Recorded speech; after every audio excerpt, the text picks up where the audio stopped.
बिस्मिल्लाहिर्रहमानिर्रहीम। अस्सलाम वालेकुम। इहदिना सिरातल मुस्तक़ीम।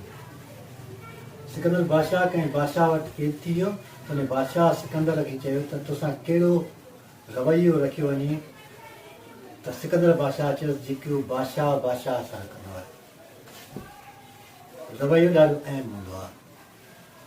रवैयो मतिलबु जेको असां कंहिं ॿिए नमूने सां रिएक्ट कंदा आहियूं या असां सां जेको माण्हू साम्हूं ईंदो आहे उन सां असां ॻाल्हाईंदा आहियूं, उन सां बिहेव कंदा आहियूं, या जेको असांजो बिहेवियर हूंदो आहे उहो रिफ्लेक्शन हूंदो आहे असांजे अंदर जी सोचनि जो, असांजे ज़हन जी, असांजी सोच जी, या असांजी जेका मेंटल अप्रोच हूंदी आहे उन जी ख़बर बि असांजे बिहेवियर मां ई पवंदी आहे।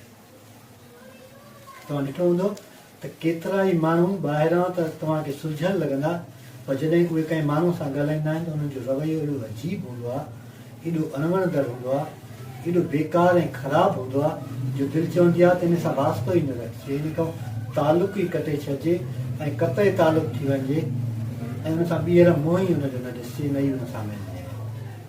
रवैये सां ई ख़ानदानी माण्हूअ जी ख़बर पवंदी आहे त केरु केतिरो ख़ानदानी आहे।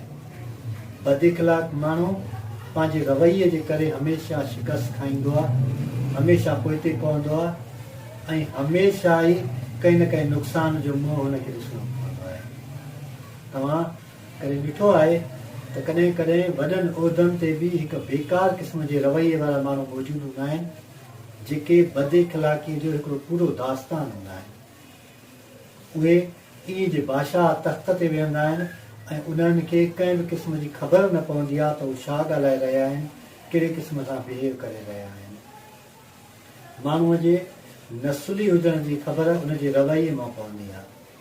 जेकॾहिं को सुठे नसुल वारो माण्हू हूंदो त उहो जॾहिं उन सां को ग़रीब या लोअर तबिके वारो माण्हू या जंहिंखां हुनजी ताक़त घणी हूंदी आहे, जॾहिं हुन सां मिलंदो आहे त हू हुन सां अहिड़े इख़लाक़ वारे नमूने सां मिलंदो आहे जेको नसुल वारो हूंदो। बाक़ी बदनसुलो माण्हू हमेशह ॿियनि सां अहिड़ो बिहेव कंदो आहे ॼण हू हुनजो ग़ुलाम हुजे।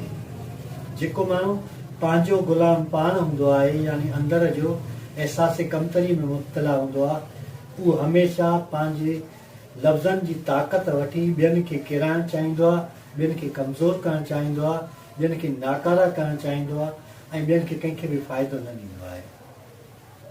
सुञाणप करणु आसान आहे। जेकॾहिं को माण्हू तव्हां सां रवैयो सख़्तु थो रखे त पक सम्झो त उहो अहिड़े क़िस्म जो माण्हू आहे जंहिंखे ॿाहिरों रुॻो ॾेखाव अचे थो पर अंदरों हुन में कंहिं बि क़िस्म जी सघ या ताक़त मौजूदु न हूंदी। छो जो ताक़त वारो माण्हू कॾहिं बि बदसलूकी न आहे कंदो, पर जंहिंखे ताक़त रुॻो थोरे अरसे लाइ मिलंदी आहे या उनजो हक़ु न हूंदो आहे उहो त बसि बदिख़लाक़ी जी इंतिहा करे छॾींदो आहे। ताक़त रवैये जो आईनो हूंदो आहे ऐं जॾहिं रवैयो माण्हू जो सुठो थी वेंदो आहे, उनजो बिहेवियर सुठो थी वेंदो आहे त उन माण्हू जी रिप्यूटेशन बि सुठी ठहणु शुरू थी वेंदी आहे।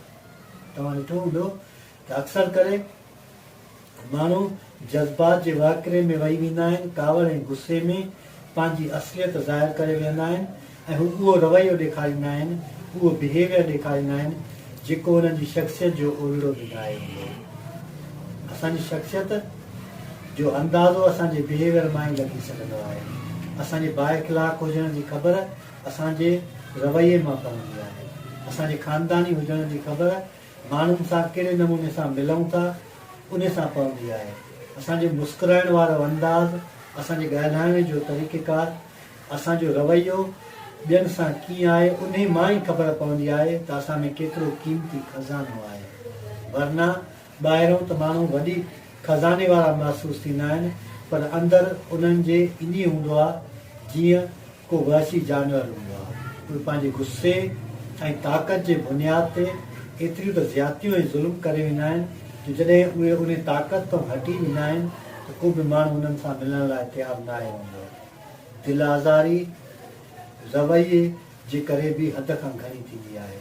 कोशिशि कयो त पंहिंजे रवैये में एतदाल पसंदी आणियो, नरमी आणियो, हेठाई आणियो, छो जो जेका हेठाई वारी जॻह हूंदी आहे उन खां वधीक ॿी हेठाई नथी थी सघे। अलाह साईं असां सभिनी खे सिधो रस्तो ॾेखारे ऐं सिधे रस्ते ते हलण जी तौफ़ीक़ अता फरमाए।